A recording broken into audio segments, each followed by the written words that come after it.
camerounais.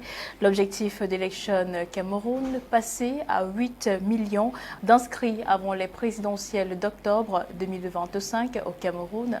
Seulement, le pointage de ce mois de février n'est pas satisfaisant, nous renseigne Marie-Rose Ngandonga dans ce reportage. Le Cameroun atteindra-t-il pour la première fois le seuil des 8 millions d'inscrits sur les listes électorales? C'est en tout cas l'objectif réaliste fixé par les équipes d'Elections Cameroun déployées sur le terrain pour enrôler les Camerounais en âge de voter qui le désirent.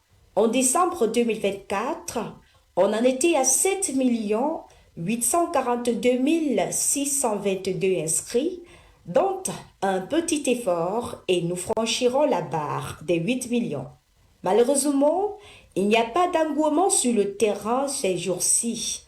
Les agents d'Elections Cameroun qui se tournent les pouces et s'ennuient manifestement, cherchant désespérément les potentiels électeurs aux abonnés absents, et pourtant l'horloge tourne avec des aiguilles qui se rapprochent inéluctablement de leur fatitude le jour où sera convoqué le corps électoral pour les présidentielles de 2025. Les listes électorales seront alors définitivement closes pour cette année et le Cameroun aura le nombre d'électeurs qu'il pourra avoir, ceux qui auront accepté de s'inscrire dans les délais. Atteindrons-nous les 8 millions d'inscrits? On l'espère pour Elecam qui aura fait ce qu'il fallait faire.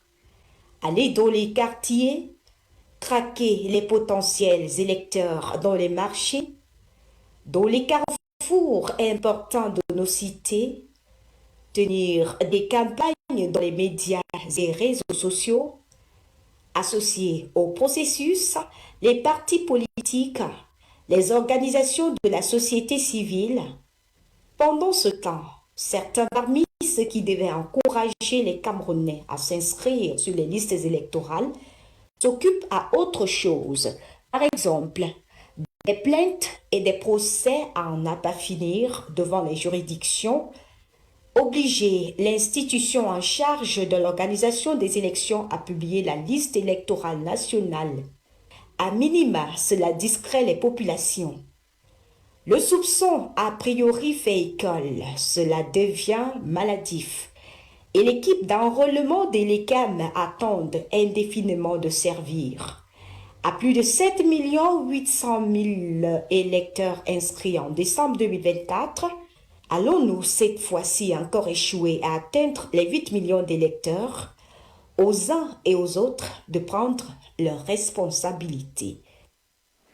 À la suite de cette information, mesdames, messieurs, parlons à présent du lancement officiel de la 40e édition de la Journée internationale des droits de la femme de 8 mars prochain sur l'étendue du territoire camerounais. Mais le lancement était dans la localité de Messamena, ceci par Marie-Rosine Ngandonga, forcément, et en présence du ministre de la Promotion de la Femme et de la Famille, Marie-Thérèse Abena Ondoa. Le membre du gouvernement a profité de cette occasion pour procéder à l'inauguration du centre de promotion de la femme et de la famille de la dite commune. Écoutons.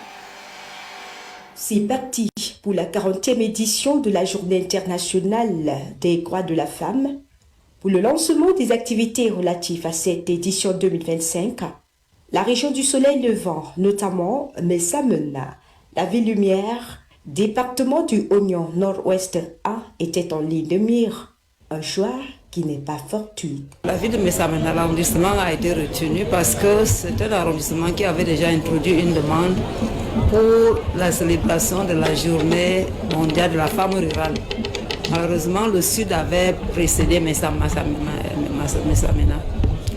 Et ensuite, la descente sur Messamena pesait parce que nous avons un certain nombre d'activités importantes qui rentrent dans les missions du ministère. Aucune élite de la localité n'a manqué à cet événement. On y retrouvait ainsi les parlementaires, les hauts fonctionnaires, les chefs traditionnels, les autorités locales et tous les valeureux et valeureuses militants et sympathisants du RDPC, Messamena étant un bastion imprégnable de ce parti de l'homme du renouveau, Paul Biya. Pas question de s'ennuyer. L'événement était ponctué d'intermèdes de musique corps, de prestations scéniques et théâtrales. L'effervescence totale. Marie-Thérèse Abenaondoa n'est pas venue les mains vides. Véritable Maman Noël pour les habitants de cette localité. Et dans ses valises, l'on y retrouvait le matériel propice pour l'agriculture afin de booster l'autonomisation de la femme rurale de Messamena. L'émotion était vive. Le grand satisfecit des récipiendaires. C'est pour nous encourager à travailler davantage, pour nous autonomiser davantage également.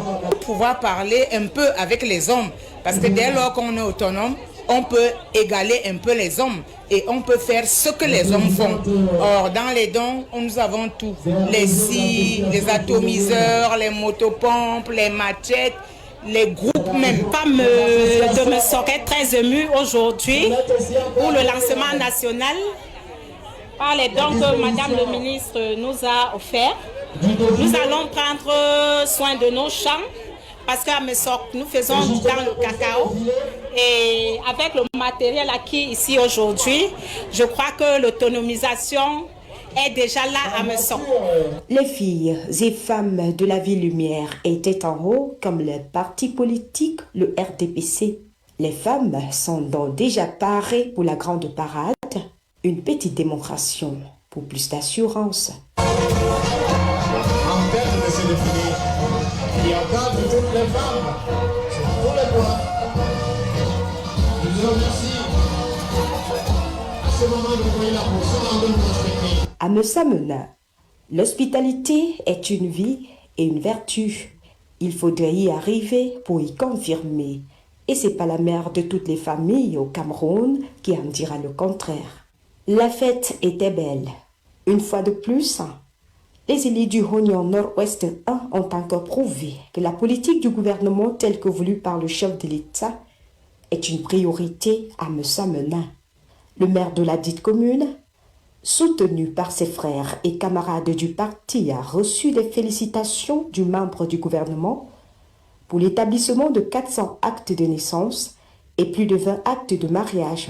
Dans la même veine, le centre de la promotion de la femme a également été inauguré par Marie-Thérèse Abenaondoa, ministre de la promotion de la femme et de la famille. Et c'est en toute convivialité et la satisfaction totale que Marie-Thérèse Abenaondoa et sa délégation reprenaient la route.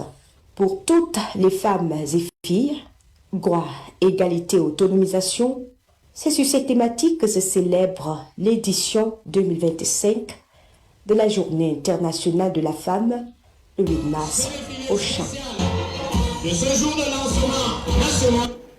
Et si on parlait à présent d'une innovation dans le domaine de la santé qui s'arrime aux nouvelles technologies de l'information et de la communication et surtout à la mondialisation, il s'agit de la télémédecine. Pourtant, au Cameroun, les défis liés à l'accès aux soins de santé de qualité sont pluriels et divers. Évocation avec Francine Magnier. La télémédecine, une solution qui améliore l'accès aux soins de santé en Afrique, telle est la préoccupation qui taraude les esprits et lie indubitablement technologie et médecine. Dans un contexte où l'accès aux soins de santé est souvent limité en Afrique, la télémédecine peut être une solution pour améliorer la situation.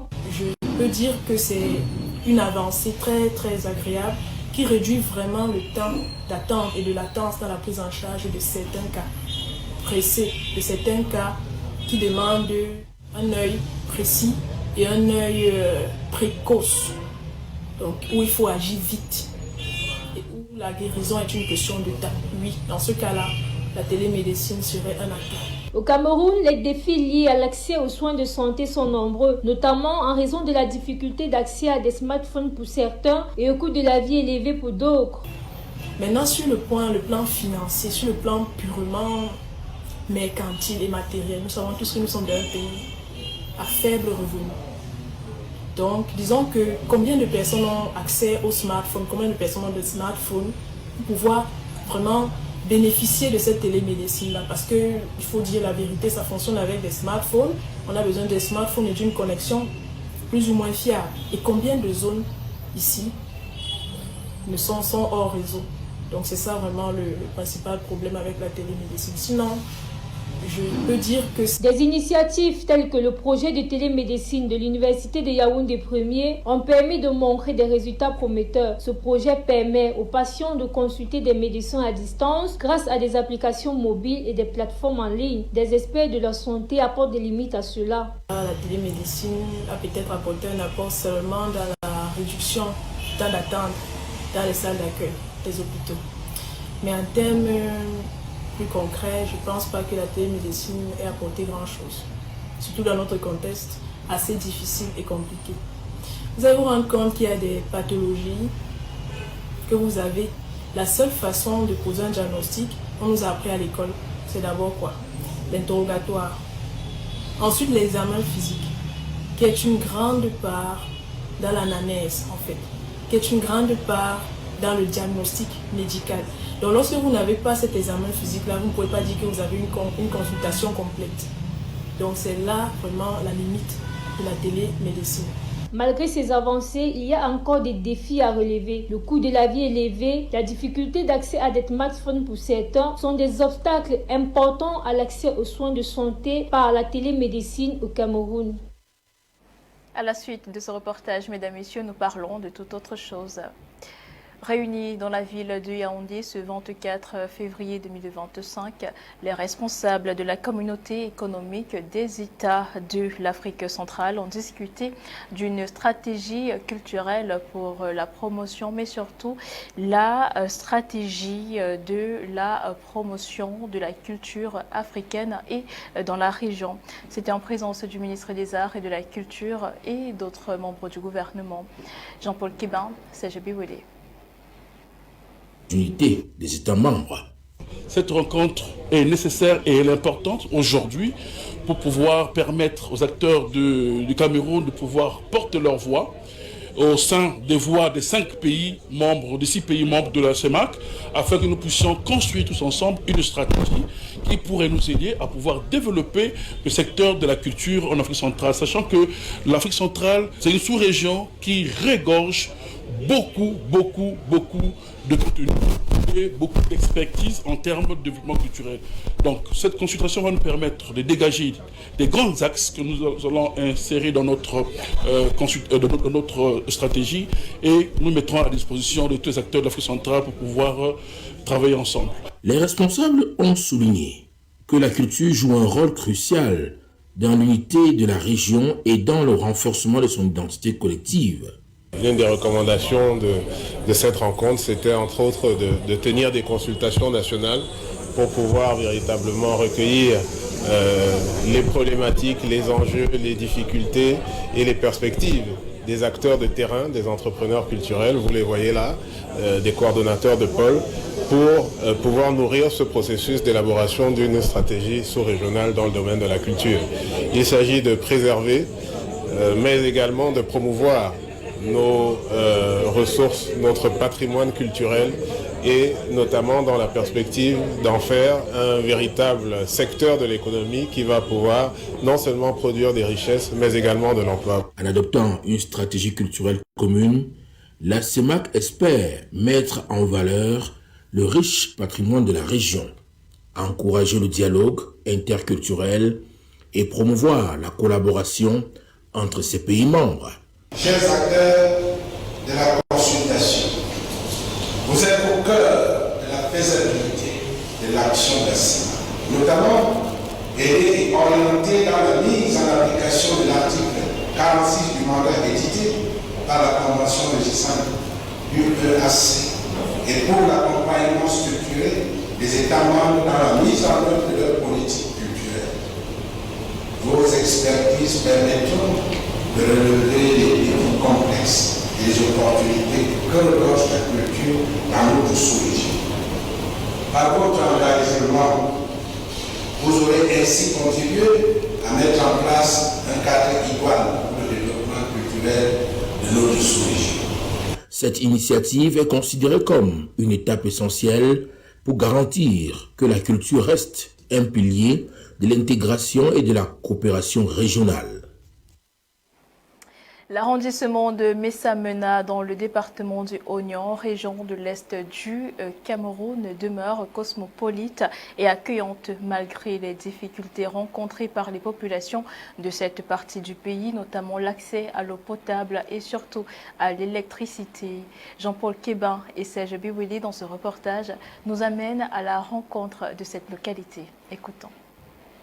C'est comme ça que je veux appeler l'amour, de pouvoir investir et pour faire développer notre village. Population accueillante et travailleuse, exerçant dans divers secteurs, malgré les difficultés dues à l'eau et à l'électricité, les prix augmentent. Parce qu'au niveau de la ville, au carburant, le bidon de 20 litres, c'est 18 000. Et quand ça vient comme ça, les taximans aussi se plaignent que le litre n'a pas été à 1000 francs. Donc c'est un peu ça le problème. Nous aussi on paie, on a que le bénéfice de 500 francs par litre. On va faire comment? Donc c'est un peu ça le problème. On veut que ça doit baisser. La difficulté que je rencontre ici, c'est le manque de matériel. Et vu que je recommence dans les petites quantités, la difficulté que j'ai manque de sous.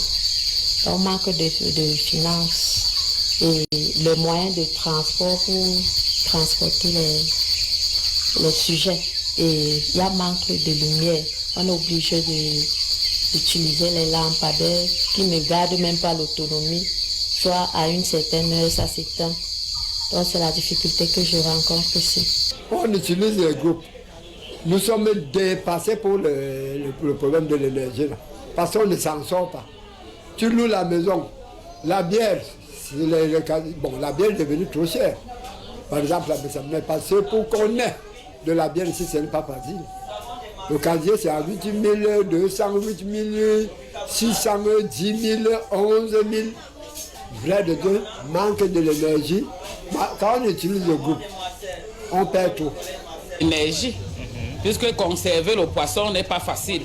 Quand je programme 3 kilos pour briser, si les 3 kilos ne finissent pas, l'autre capital est tombé. Parce que si les 3 kilos ne finissent pas, je n'ai pas où conserver ça pour préparer ou bien revendre le lendemain. Donc vraiment l'énergie, ce problème de l'énergie, c'est ça qui fait que problème d'énergie à Messamena. À quelques jours de la célébration de la Journée internationale des droits de la femme de Messamena se prépare, invitant leurs consoeurs à plus de responsabilités. Le message que j'aimerais donner aux jeunes femmes de Messamena, c'est d'être humble, d'être soumise, d'être respectueuse, surtout travailleuse. Parce que tout ceci englobe vraiment la femme. C'est la femme qui est la mère de la maison, c'est la femme qui est la mère de l'humanité. Alors à elle d'être battante, indépendante, afin d'avoir un bon suivi dans son domicile, dans l'État et autres. Sur le plan de transport, les tracasseries persistent. Pour rallier une localité à une autre, c'est un véritable parcours des combattants, rendant l'accessibilité très complexe. Peut-être on peut avoir une station au niveau de Messamena. Deuxièmement, l'état des routes.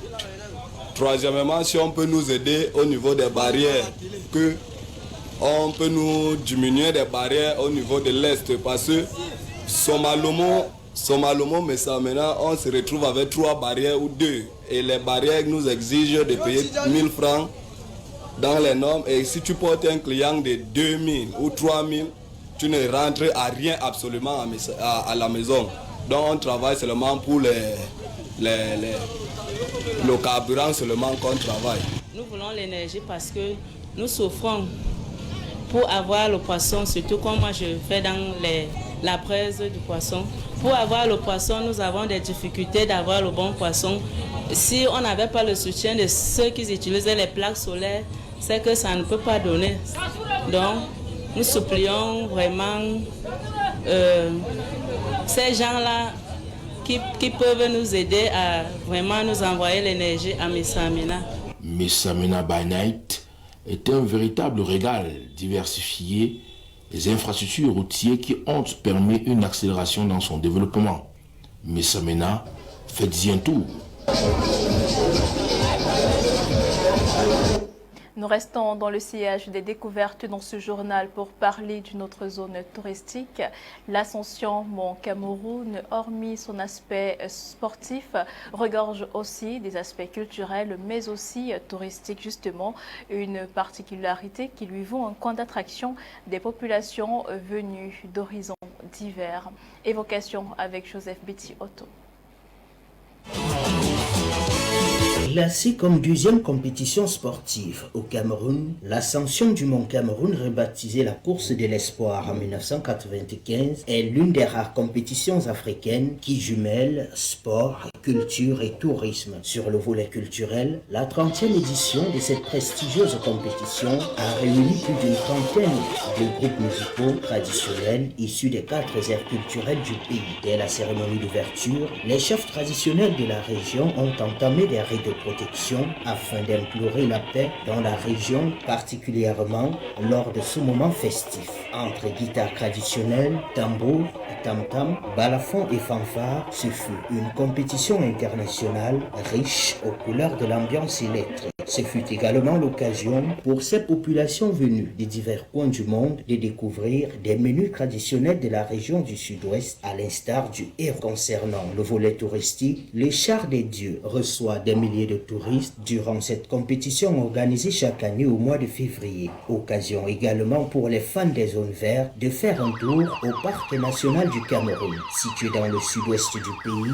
non loin de Buea, il recouvre une superficie de 581,78 km². C'est une réserve de biosphère riche d'une faune naturelle exceptionnelle. Il est l'un des atouts touristiques du pays. Fort de ses 10 mètres de haut, le monument du cinquantenaire participe significativement à la promotion du tourisme camerounais. Situé au Palais des Gouverneurs dans la ville, ce monument fut inauguré le 18 février 2014 par le président de la République du Cameroun, son Excellence Paul Biya. Haut de 10 mètres, pesant 160 tonnes, avec un diamètre de 1,721 mètres, le monument est situé en plein cœur de la ville, à quelques kilomètres du palais présidentiel. Parmi les éléments qui font son charme, nous avons la fresque artistique qui représente 10 figures d'ancêtres et des divinités des 4 aires culturelles. C'était donc une belle occasion pour la ville de Buea en particulier et le Cameroun en général de se dévoiler aux yeux du monde lors de ce défi qui s'est achevé sans incident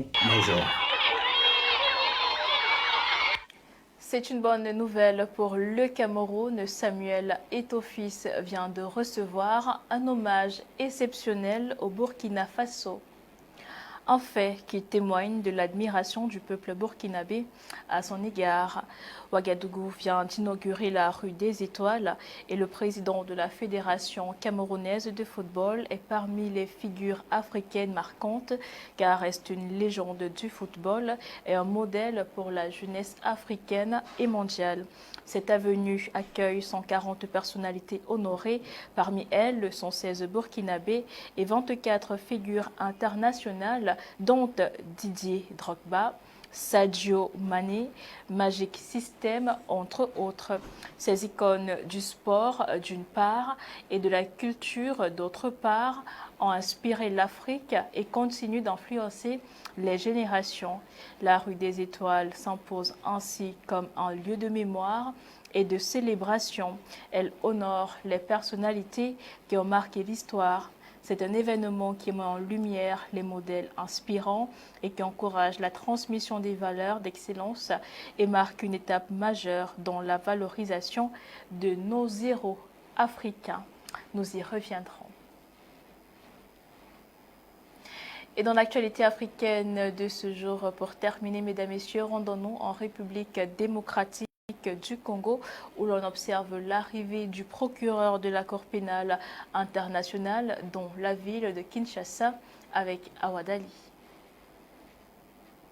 Venu tout droit de la haie, le procureur de la Cour pénale internationale Karim Khan débarque ce lundi 24 février dans la capitale congolaise Kinshasa. L'objectif de sa visite se résume à mener des enquêtes minutieuses sur les crimes et exactions commises en République démocratique du Congo. Comme dans toutes les enquêtes, Karim Khan aura besoin de la coopération des autorités. Il a donc prévu de rencontrer notamment le chef chef de l'État congolais Félix Tshisekedi, certains membres du gouvernement ainsi que Bintou Keita, la représentante spéciale du secrétaire général des Nations Unies Antonio Guterres. Le procureur entend faire de la justice une partie de la solution à la crise actuelle dans l'est de la RDC. Il met en garde les auteurs de crimes en cours dans le Nord Kivu où le M23, milice soutenue par le Rwanda, affronte l'armée congolaise et s'est emparé d'une large partie de la province. En marge de cette enquête, son bureau entend aussi soutenir la création d'un tribunal spécial en RDC, ce qui marque un tournant dans la diplomatie agissante ainsi que sur la situation à l'est du pays.